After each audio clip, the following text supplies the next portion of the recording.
Bonjour à tous et bienvenue dans l'interview. Bonjour Yvan Mayer. Bonjour. Bourgmestre de Bruxelles, membre du Parti socialiste. Est-ce que le ministre de l'Intérieur vous a déçu?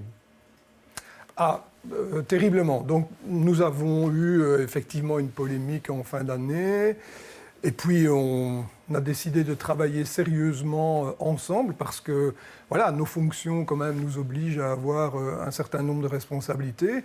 Je lui ai fait l'état des lieux. Énormément de charges de travail, beaucoup de manifestations, beaucoup d'événements internationaux que nous accueillons et un budget complètement étriqué. Il nous manque 16 millions d'euros pour fonctionner. Vous l'avez fait une demande pour obtenir 16 millions de dotations supplémentaires. Il m'a dit, OK, on fait un groupe de travail commun, je comprends les besoins de Bruxelles, c'est vrai que c'est spécifique. Il me dit, c'est vrai que c'est spécifique. Et puis je reçois par circulaire... moins 1 million par rapport au budget ordinaire. Vous demandiez 16 alors que je millions demande de plus, 16 millions de plus. On vous en enlève un. Oui, donc ça, c'est un courrier que vous avez reçu il y a une dizaine de jours. Ouais. Et puis, il se justifie en disant, toutes les communes sont dans le même cas, alors qu'il avait reconnu nos spécificités. Il n'y a que nous qui accueillons les sommets européens. Donc la dotation du fédéral aujourd'hui, c'est 47 millions. Ça veut dire que vous demandiez à monter à 64. L'argument de l'administration, c'est de dire oui, mais il n'y a pas eu d'indexation des salaires et donc les frais augmentent moins vite que ce qu'on avait prévu initialement et donc c'est logique qu'on rabote un petit peu toutes les dotations. Donc ça, c'est l'argument sur l'index. C'est leur fameux combat et on vient de vivre une semaine très antisociale d'ailleurs au Parlement de ce point de vue-là puisqu'ils ont voté la suppression de l'index. Mais il ne s'agit pas de ça. Index ou pas, j'ai besoin de moyens supplémentaires parce que les hommes sont épuisés. Il y a des heures de travail menées par les policiers bruxellois qui dépassent tout entendement parce qu'il y a énormément de tâches en matière internationale. Alors, l'alternative, c'est que j'arrête ou je réduis, je restreins la politique de la police de proximité dans les quartiers au bénéfice des Bruxellois. Ça, il n'en est pas question.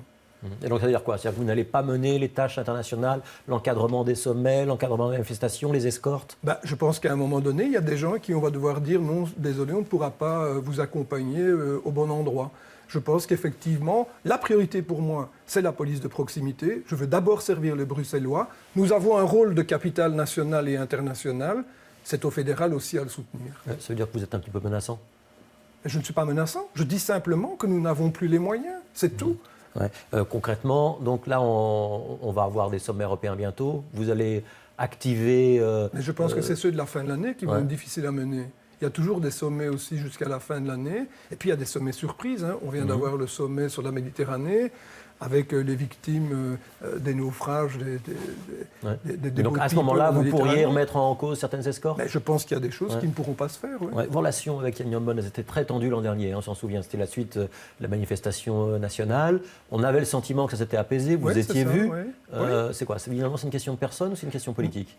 Non, je crois que ce n'est pas du tout une question de personne, parce que d'ailleurs, en plus, la personne, je la côtoyais en tant que parlementaire, donc je pense qu'on ne peut pas ramener ça à un problème individuel qui d'ailleurs n'existe pas. Donc non, c'est un problème politique. Je pense qu'il y a vraiment une volonté de ne pas soutenir Bruxelles, de ne pas soutenir la capitale. Quelque part, ça blesse la Belgique, ça blesse Bruxelles. Est-ce qu'il y a un agenda caché de la NVA derrière ça?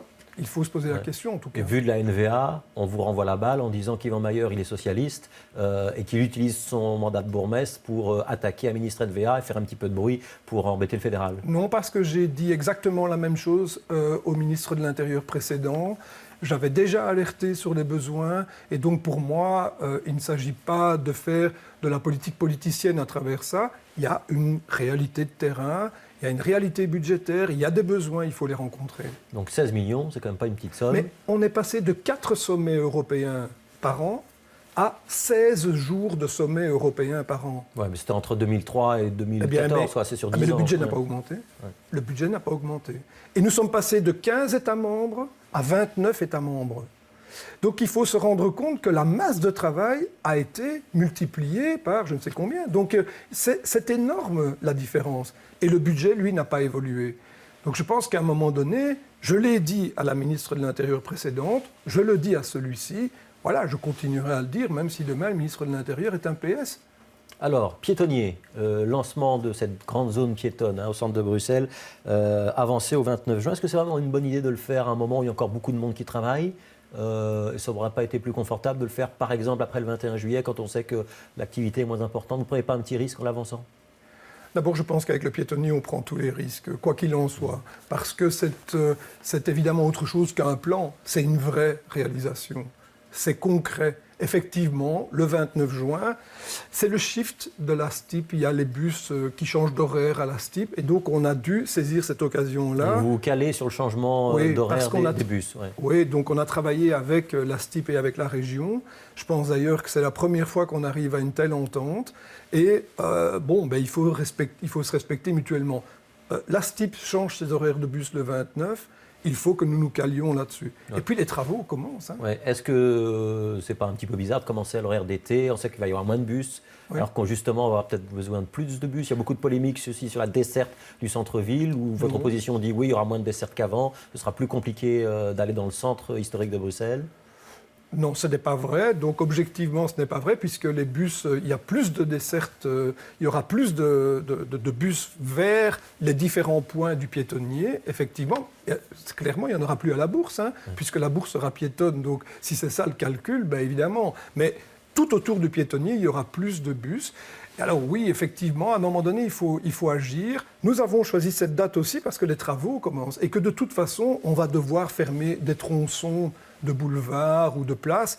Et donc, autant clairement signifier la chose et dire que le piétonnier commence à ce moment-là. Parce que les travaux vont durer 2 ans et que tout ça va se faire tout le long du trajet. Et donc ces travaux, c'est la mise en place du piétonnier, c'est de l'aménagement urbain, ce sont des fontaines. C'est d'abord, oui, c'est un peu tout ça. Donc, mais d'abord, il y a beaucoup de travail technique. Par exemple, on doit refaire toute l'étanchéité du métro, puisque nous sommes sur le métro tout le long du parcours, et il faut refaire l'étanchéité du métro. Alors, Els Amp, et je fais de la mobilité, a reconnu dans ce studio que ça va être compliqué pour les Bruxellois. Elle annonce que ce sera même peut-être plus compliqué que ce qu'on a connu en moment de plaisir d'hiver, où on mettait parfois 1 heure pour traverser la ville. Qu'est-ce que vous dites aux Bruxellois qui vont subir quand même ces nuisances, et aux non-Bruxellois, les nafteurs, qui vont se retrouver dans ces bouchons? Mais d'abord, je dis que la situation aujourd'hui est compliquée. La ville est congestionnée toute la journée. J'ai une application sur mon smartphone qui montre tous les embouteillages toute la journée. Tout le monde peut le voir. Nous sommes c'est sur le site de Mobiris notamment qu'on peut voir ça. Hein. Ouais, nous sommes donc complètement embouteillés toute la journée. La ville est congestionnée. Ça va être pire. Non. Je pense que ce qui va se passer, c'est qu'il va y avoir au moins un endroit sur lequel on va pouvoir respirer, c'est le piétonnier. Et je pense que les gens vont se rendre compte qu'il ne faudra plus utiliser la ville comme bypass, comme circuit de transit pour aller plus vite d'un point extérieur à la ville à un autre point extérieur à la ville. Et donc, oui, clairement, il va falloir changer nos habitudes. Ça, c'est un des reproches que vous font Bessie, la Chambre de commerce et Touring, qui disent, oui, la ville va renvoyer du trafic vers l'extérieur, et notamment sur la petite ceinture. Il n'y a pas eu de coordination avec la région, et donc ça va saturer tout le monde. Non, d'abord, ce n'est pas vrai. Donc, il y a bel et bien une coordination avec la région. Et les communes voisines ? Et les communes, mais c'est clair que la difficulté, c'est la petite ceinture. Il y a trop de gens qui viennent en voiture à Bruxelles. Accessoirement, je suis quand même un peu choqué de la sortie de Bessie. Touring, c'est un syndicat de bagnoles, donc je comprends bien. Mais Bessie, en principe, devrait défendre l'économie et le commerce bruxellois. S'ils pensent que c'est en laissant les choses en l'état qu'on va redynamiser l'économie bruxelloise, ces gens se trompent. Alors qu'ils aient peur du changement, eux, les patrons, c'est quand même assez drôle dans la mesure où ces gens n'arrêtent pas de dire que nous devons être plus flexibles, que nous devons accepter le changement, etc. Dans leur chef, c'est assez étonnant d'avoir un tel conservatisme, ou alors c'est normal parce qu'ils ne comprennent rien à Bruxelles, ils ne vivent pas à Bruxelles. Voilà, c'est peut-être une question qu'il faut leur poser. Alors pour le 29, vous avez la compétence sur la police et l'urbanisme, donc les grands aménagements, on en a parlé. Oui. Le 29, je crois qu'il y a 19 rues à mettre à sens unique. La police sera prête. Enfin, c'est un gros effort ou pas? C'est pas seulement la police, donc c'est un gros effort, mais c'est une vraie mobilisation de l'ensemble du collège. Hein. Il y aura une campagne d'information. Il y aura une campagne d'information. Pour les Bruxellois, pour les non-Bruxellois. Pour les Bruxellois, pour les non-bruxellois, spécifique pour les Bruxellois évidemment et tous ceux qui sont autour de la zone et sur la zone. Donc ceux qui doivent avoir un petit macaron pour pouvoir traverser la zone, ils doivent se rendre à la commune aujourd'hui? Ah oui, mais ça ils le savent. Donc on a parlé avec tous les commerçants qui sont actifs sur la zone, qui soutiennent le projet, qui savent que ça va être difficile pendant les travaux, mais qui soutiennent le projet, contrairement à celui qu'on interroge tout le temps, qui n'a d'ailleurs aucun commerce sur la zone, mais enfin soit ça c'est comme ça. Et par ailleurs, nous avons des contacts avec tous les... Il y a des entreprises aussi qui développent leur activité sur la zone. On a prévu des contacts très spécifiques pour avoir des réponses à leurs problèmes d'accès. Alors, les bus ne pourront pas traverser la zone. Les taxis? Oui, les taxis pourront aller chercher des gens, les eux, clients, les personnes à mobilité. Oui, bien sûr, ils doivent rouler au pas. Ouais. Les personnes à mobilité réduite, même chose. Tous les véhicules d'urgence, de secours, évidemment, ont accès à la zone. Donc, bien sûr. Alors, dernière question. Le 28, il y a une grande fête. Oui. Ça sera un moment festif. Qu'est-ce qu'on peut dire? Ce sera à Place de Brouckère? Ce sera ailleurs? Ce sera tout le long. Donc, ce sera entre De Brouckère et la Bourse. Et il y aura effectivement une fête du piétonnier. Alors, j'ai une question ouverte pour vous, d'une téléspectatrice. Quel est le projet qu'Yvan Mayer veut voir aboutir avant la fin de son mandat? Est-ce que c'est le piétonnier qui est l'œuvre principale d'Yvan Mayer pour cette législature ou c'est autre chose? Nous avons plusieurs projets de front. Il y a le piétonnier. Nous devons créer 4000 places dans les écoles. Nous sommes en train de terminer la construction de l'Institut du cancer Bordet à côté d'Erasme.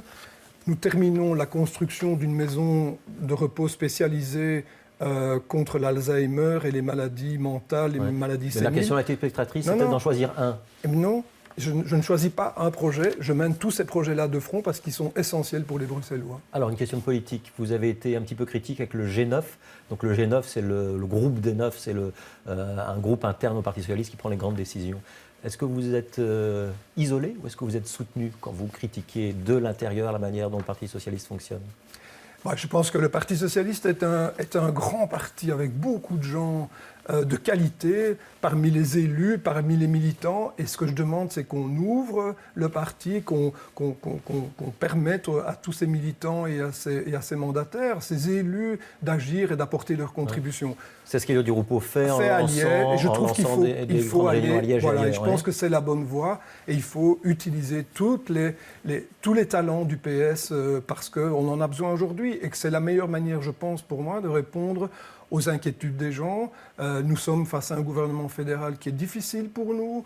Et donc, quand vous dites tous les talents, ça veut dire que par moment, on n'a pas écouté assez les parlementaires ou les bourgmestres? Non, je dis qu'il faut mobiliser tous les talents. Je comprends quand on était au pouvoir partout que, bien sûr, ce sont les ministres qui agissent et il faut les soutenir, il faut être derrière eux, c'est ce qu'on a fait. Maintenant que nous sommes dans l'opposition fédérale, il faut agir là où nous sommes présents et où nous avons beaucoup de capacités et beaucoup de gens formidables. Le PS est un grand parti avec beaucoup de militants, beaucoup d'acteurs qui ont des capacités à porter les débats politiques et c'est bien. Ouais. Ça va continuer à être compliqué entre le gouvernement fédéral et l'opposition socialiste? Ah oui, ça je pense. Vous savez, quand on fait des cadeaux diamantaires et qu'on supprime l'index des travailleurs, comment voulez-vous qu'on arrive à un terrain d'entente? Je pense que c'est tellement choquant évidemment que le PS va continuer une opposition dure par rapport à ce gouvernement. Peut-être que les gens n'ont pas encore réellement perçu ce qui leur arrivait. Mais quand les gens vont voir sur leur fiche de salaire que tout ça n'augmente pas, mais que leur charge, elle, augmente bel et bien, je pense que les gens vont se rendre compte que le PS a raison de porter le cri haut et fort au Parlement. Merci Yvan Mayer d'avoir été l'invité de l'interview. On se retrouve demain pour un nouvel interview politique.